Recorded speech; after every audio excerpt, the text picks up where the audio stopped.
블라디미르 푸틴의 도시들이 붕괴하고 있다.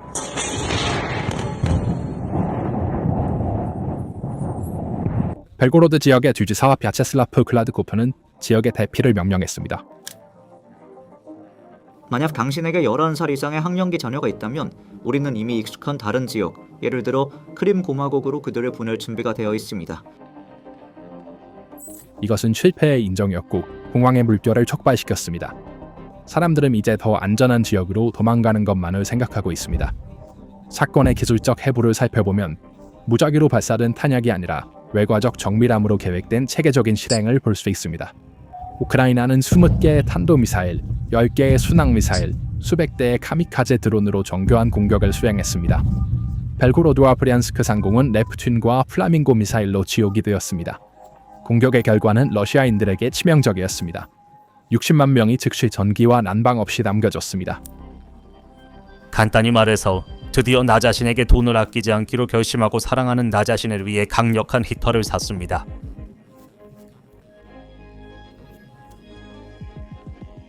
이러한 아이러니한 말들은 추이가 러시아 시민들에게 어떻게 악몽이 되었는지를 증명합니다. 20만 명의 사람들이 생명의 주요 원천 인물을 완전히 빼앗겼습니다. 저는 벨고로드에서 어떻게 생존하는지 보여드리고 있습니다. 최근 미사일 위협으로 인해 사흘 동안 온수나 난방이 없었고 가끔 전지도 끊겼으니까. 이 나라에서는 에너지와 연료 부족을 겪고 있어 차를 사용할 수 있는 것조차 사치였다. 전기차를 충전할 수 없었던 사람들은 도로에 발이 묶였다. 앉아서 히터를 켜면 그냥 멍청하게 찬바람만 나오고 켜놓은 게 아무 의미가 없어요. 거기까지입니다. 소셜미디어에서의 이 바이럴 외침은 어둠과 추위가 러시아인들에게 일상이 되었음을 요약했습니다. 이 모든 것은 국경을 넘은 파르티잔 네트워크에서 시작되었습니다. 러시아의 방공 시스템의 빈틈, 열 발전소의 교대 시간, 중요한 변전소의 좌표를 추적하여 아테시와 지역 저항 전사들은 키예프에 녹색 신호를 보냈습니다. 목표 목록의 최상위에는 벨고로드의 심장부인 루치의 열 발전소가 있었습니다. 6월 8일에 러시아 방공 레이더가 브리안스크와 벨고로드 상공에서 다수의 고속 표적을 탐지했을 때는 이미 늦었습니다. 우크라이나 군대는 현대화된 넵튠 미사일과 하이마스 시스템의 치명적인 조합을 사용하여 방어막을 뚫었습니다. 첫 번째 미사일은 루치 발전소의 터빈 홀을 목표로 했습니다. 터빈은 발전소의 두뇌입니다. 그것들을 공격하면 시스템을 단순히 중단시키는 것이 아니라 내부에서 파괴합니다. 현지 소식통과 유출된 영상에 따르면 발전소의 주요 배전망이 여러 미사일에 의해 타격을 받았고 공격은 하루에 3번 반복되어 수리팀의 개입을 막았습니다. 이는 군사문헌에서 목표를 완전히 무력화하기 위한 더블탭으로 알려진 무자비하지만 효과적인 전술입니다. 이 전술의 결과는 러시아 국민에게 치명적이었습니다. 전력과 수도 공급이 중단되면서 생활이 마비되고 도시는 얼어붙었습니다. 기온이 영하 30도까지 떨어지는 혹독한 러시아의 겨울은 우크라이나의 가장 큰 봉변이 되었습니다. 열병합 발전소가 가동을 멈추면 단순히 불이 꺼지는 것만이 아닙니다. 네트워크의 압력이 떨어지고 순환 펌프가 멈추며 파이프 안에 물이 정체됩니다. 물리 법칙이 작용하면 그 정체된 물이 얼고 팽창합니다. 이것이 바로 지금 벨고로드의 1900개 아파트 블록에서 일어나고 있는 일입니다. 배관 시스템이 내부에서부터 터지고 있습니다. 소셜미디어에 떠도는 이미지들은 종말론적인 영화들을 연상시킵니다. 터진 파이프에서 쏟아져 나오는 물이 아파트 복도에서 얼어붙어 얼음 폭포를 형성하고 있습니다. 사람들은 현대세계 한가운데서 자신들의 집에서 중세시대의 조건에 갇혀 있습니다. 난방 시스템이 붕괴되었습니다. 라디에이터는 얼음 덩어리로 변했습니다.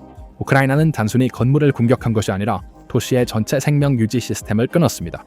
브리안스크 지역의 에너지 시스템에 대한 네튠 공격과 결합되었을 때 이 작전의 규모가 더 명확해집니다. 이 변전소들은 민간인뿐만 아니라 지역의 산업시설과 군사유지 보수 작업장에도 전력을 공급했습니다. 이제 그들은 모두 어둠 속에 빠졌습니다. 러시아의 기술 인프라는 추위와 어둠에 무력하게 짓눌렸습니다. 이 작전의 전술적 성공은 러시아의 방공교리도 파괴했습니다. S-400과 판처로 보호된다고 주장되는 이 신성한 땅들은 우크라이나 미사일에 의해 채로 변했습니다. 루치 발전소와 같은 전략적 자산을 보호하지 못한 것은 모스크바의 방공 시스템이 불충분하거나 전선으로 철수되어 후반기 무방비 상태임을 증명합니다. 두 가지 시나리오는 모두 크렘린에게 악몽입니다. 방어벽의 이 균열은 우크라이나의 장거리 능력이 이제 러시아의 내부 기관까지 확장되었음을 보여주기 때문입니다. 그리고 최악의 경우 이것은 단지 시작에 불과합니다. 러시아의 에너지 인프라는 역사상 가장 큰 스트레스 테스트에 굴복하고 있습니다. 이 공격을 단지 얼어붙은 민간인들의 관점에서만 본다면 우크라이나 참모진의 전략적 천재성을 과소평가하는 것입니다. 루치 발전소와 브리안스크 변압기를 공격한 진정한 목적은 러시아 전쟁 기계의 산소 공급을 차단하는 것이었습니다. 러시아 군사 분류를 이해하려면 한 가지 간단한 사실을 알아야 합니다. 러시아 군대는 철도에 의존하는 유기체입니다. 탱크, 탄약상자, 인원, 연료 모두 그 끝없는 철로를 통해 이동합니다.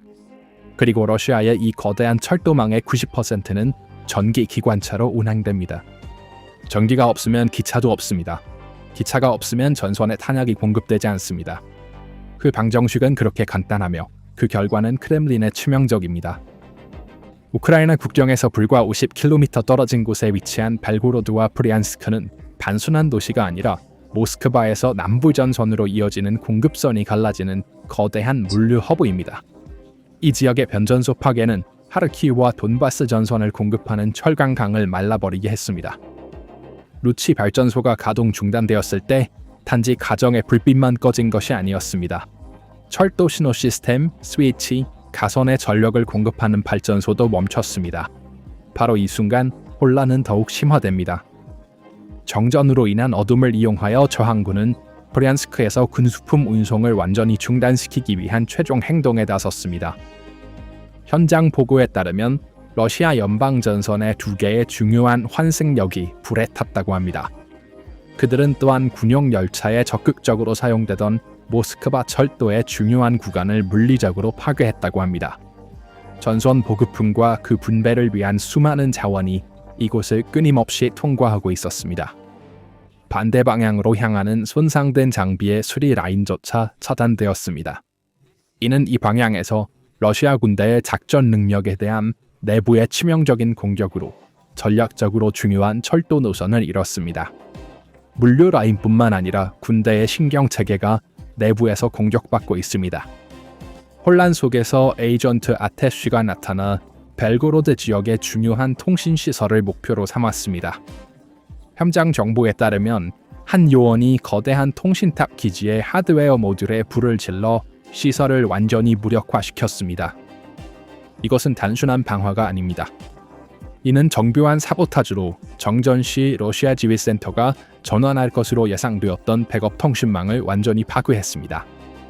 이러한 정전은 러시아 군대의 남부다리를 사실상 파괴했습니다. 전선의 러시아 포병이 탄약을 기다리는 동안 그 포탄들은 수백 킬로미터 뒤에 어둡고 추운 역에 갇혀 있었습니다.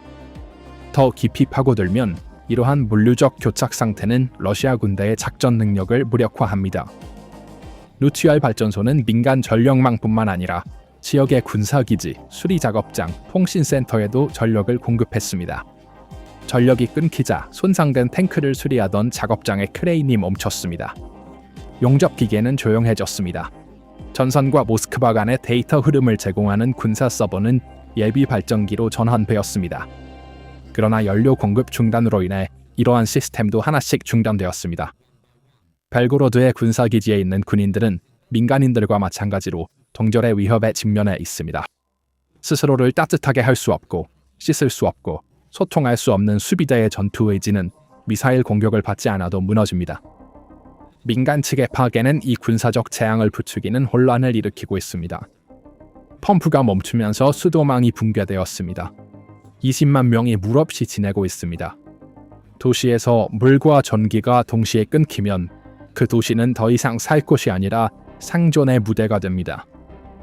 파열된 파이프와 얼어붙은 소화전 때문에 소방서는 호출에 대응할 수 없습니다. 병원은 비상발전기로만 운영되고 있습니다. 그러나 수술실과 중환자실은 위험에 처해 있습니다. 이 혼란스러운 환경은 러시아 보안군이 전선에서 내부 보안으로 초점을 옮기게 하고 있습니다. 이것이 우크라이나의 전략이 빛나는 부분입니다. 그들은 러시아가 선택을 하도록 강요하고 있습니다. 그들이 벨고로드의 발전소를 보호하기 위해 전선에서 방공 시스템을 철수시키면 전선이 취약해지거나 아니면 이러한 도시들이 얼어붙고 물류가 붕괴되는 것을 외면해야 합니다. 현재로서는 크렘린이 후자를 선택한 것으로 보이며 러시아 국민들이 그 대가를 치르고 있습니다. 산업 생산도 차질을 빚고 있으며 지역 기업들은 수백만 달러의 직접적인 손실을 입은 것으로 추정됩니다. 이 혼란으로 인해 60%의 이동통신망이 마비되어 긴급 통신이 방해받고 지역 경제가 더욱 느려졌습니다. 장기적으로 수리 비용은 수억 달러에서 시작하여 수십억 달러에 이를 수 있습니다. 발전소와 같은 중요한 인프라는 첨단 터빈과 발전기가 필요합니다. 유사한 러시아 에너지 시설의 피해 복구는 평균 8배에서 12달이 걸리며 시설당 약 1억에서 5억 달러의 비용이 듭니다. 서방 제재가 여기서 작용합니다. 러시아의 외국 부품 접근이 제한되어 있습니다. 예를 들어 지멘스나 제너럴 일렉트릭과 같은 서구산 장비의 수입이 금지되어 있습니다. 이는 수리 시간을 몇 달로 연장하고 비용을 20%에서 50%까지 증가시킵니다. 그러나 실제 대가는 최전선에서 치러지고 있습니다. 이 물류 체인의 혼란은 앞으로 며칠 내에 러시아 포병 사격의 극적인 감소, 연료가 떨어진 탱크, 그리고 배고픔과 추위에 시달리는 병사들로 이어질 것입니다. 벨고로드의 정전은 돈바스에서 러시아 점령의 물류 중추의 붕괴를 의미하며 중추가 부러진 군대는 아무리 커도 전진할 수 없습니다. 20년 넘게 지속된 푸틴과 러시아 국민 간의 암묵적인 사회 계약은 단순하지만 엄격한 교환에 기반을 두고 있었습니다. 정치적 복종과 의심 없는 충성을 바치면 나는 당신에게 안정, 안전, 그리고 위대한 러시아의 자부심을 주겠다. 그러나 벨고로드와 브리안스크의 얼어붙은 거리에서 이 계약은 수백만의 눈앞에서 산산조각이 났다. 루크 발전소의 굴뚝에서 연기가 멈췄을 때 실제로 공중에 사라진 것은 푸틴의 메가 장신을 보호할 수 있다는 약속이었다. 그날 밤 안정은 사라졌다. 안전은 순전한 공포와 혼란으로 대체되었다. 이 사건은 러시아 내에서 전례 없는 인구 지진을 촉발하고 있으며 내부 난민 위기를 초래하고 있습니다. 난방도 물도 전기도 없고 밖은 치명적으로 춥습니다. 사람들에게 남은 유일한 논리적 선택은 도망치는 것입니다. 그러나 이 탈출은 질서 있는 대피가 아니라 절박한 이주의 물결입니다. 벨고로드와 브리안스크 주민들은 가방도 싸지 못한 채 아이들을 껴안고 도로로 나서고 있습니다. 기차역은 폐쇄되어 있고 도로는 얼어붙어 위험합니다. 그럼에도 불구하고 보로네시, 쿠르스크, 심지어 모스크바로에 이주가 있다는 주장도 있습니다. 러시아의 영토 내에서 회색 지대가 형성되고 있습니다. 벨고로드와 브랜스크는 사실상 인구가 없는 완충지대가 되고 있습니다. 푸틴은 우크라이나 영토에 완충지대를 만들기 위해 전쟁을 시작했습니다. 그러나 아이러니하게도 그의 전략적 무능함과 우크라이나의 단완 공격으로 인해 그의 국경 도시들이 살 수 없는 완충지대가 되었습니다. 이 상황은 크렘린의 인도주의적 부담일 뿐만 아니라 거대한 경제적 정치적 부담이기도 합니다. 수십만 명의 분노하고 얼어붙고 집 없는 시민들이 모스크바의 문 앞에 모이는 것은 정권의 최악의 악몽입니다. 왜냐하면 모스크바에 도착하는 난민 한 명 한 명이 전쟁의 냉혹한 현실을 수도에 가져오기 때문입니다. 환상의 벽이 무너지고 있습니다. 모든 것이 통제되고 있다는 구경 TV의 거짓말은 얼어붙은 아파트에서 도망치는 어머니의 분노 앞에서 녹아내립니다. 사람들의 심리적 붕괴는 군사적 패배보다 훨씬 더 위험한 역학입니다. 특별 군사작전의 4번째 해에 러시아인들은 승리가 아닌 생존을 위해 싸우고 있습니다. 상황이 정말 나빠요. 우리는 평화가 필요해요. 라는 영상 속 외침은 러시아 사회의 전쟁 피로가 이제 중요한 임계점을 넘었다는 것을 보여줍니다. 권위주의 정권은 두려움과 존경 위에 서 있습니다. 그러나 국가가 난방과 주거라는 기본 기능조차 수행할 수 없다는 것을 사람들이 보게 되면 두려움은 무력함에서 비롯된 분노로 바뀝니다. 푸틴의 강력한 지도자 신화는 벨고로드의 어두운 거리에서 얼어붙고 있습니다. 글라드코프 주지사의 무력한 발언은 중앙정부가 지방에서 통제력을 잃었다는 것을 인정하는 것입니다. 이러한 사건들에도 불구하고 러시아는 여전히 아이러니의 나라입니다. 솔로비요프가 우크라이나가 정말로 나치로부터 정화되어야 하는지 토론하면서 그는 리스본까지의 모든 유럽이 러시아에 속해야 한다고 주장합니다. 그러나 리스본을 꿈꾸는 사람들은 오늘날 벨고로드의 시민들에게조차 운수를 제공할 수 없습니다. 이것이 그 정권의 정신분열적 분열의 가장 명확한 증거입니다. 그들의 눈은 유럽의 지도에 있지만 발밑의 땅은 무너지고 있습니다. 국제 무대에서 이 그림은 다시 한번 러시아의 초강대국 이미지를 지워버립니다. 에너지 수출국임을 자랑하고 유럽을 얼리겠다고 위협하는 나라가 국경의 발전소조차 보호할 수 없다는 것은 외교적 굴욕입니다. 우크라이나는 이러한 공격으로 세계에 분명한 메시지를 보내고 있습니다. 러시아의 중심부는 무방비 상태입니다. 에너지 인프라는 취약하고 푸틴의 통제는 위태롭습니다. 산업에 정전이 발생하면 경제적 손실이 배가 될 것입니다. 공장이 문을 닫고 생산이 감소하며 인플레이션이 더욱 치솟을 것입니다. 러시아가 이미 심각한 생계 어려움을 겪고 있다는 것을 잊지 말자. 연초에 첫 청구서를 받고 평균 300%까지 인상된 것을 본 러시아인들은 소셜미디어에서 계속 분노를 표출하고 있다. 평균 러시아 공과금은 이제 평균 주택담보대출과 같거나 평균 급여의 50%에 해당한다. 가격은 가을에 2배로 오를 것으로 예상됩니다. 그날 밤 꺼진 불빛은 벨고로드를 어둠에 빠뜨린 것만이 아니라 크렘린의 미래를 비추는 경고 신호였습니다. 푸틴의 가장 큰 약속인 안정과 안전은 그 추운 밤에 무너졌다. 전쟁의 차가운 숨결은 이제 전선의 군인뿐만 아니라 집에 있는 민간인의 목에도 닿아 있다. 우크라이나는 에너지를 러시아에 대한 무기로 바꾸었고 메시지는 매우 분명하다. 안전한 것은 없다. 전쟁이 당신의 집에 찾아왔습니다. 루치 발전소의 잔해와 얼어붙은 철도는 러시아의 물류가 얼마나 취약한지를 증명합니다. 이번 겨울은 러시아에게 단순한 기상학적 계절이 아니라 존재의 시험이 될 것입니다. 이 시험에서 결정적인 것은 장군들이 아니라 터지는 수도관과 얼어붙은 철도입니다. 얼어붙은 지옥의 문이 러시아를 위해 활짝 열렸습니다. 그래서 이 문제에 대한 당신의 생각은 무엇인가요? 댓글로 의견을 공유하세요. 채널을 구독하고 알림을 켜서 PPR 글로벌의 새로운 분석을 계속 업데이트 받으세요. 셀리선트께 감사합니다. 셀리선트께 감사합니다. 셀리선트께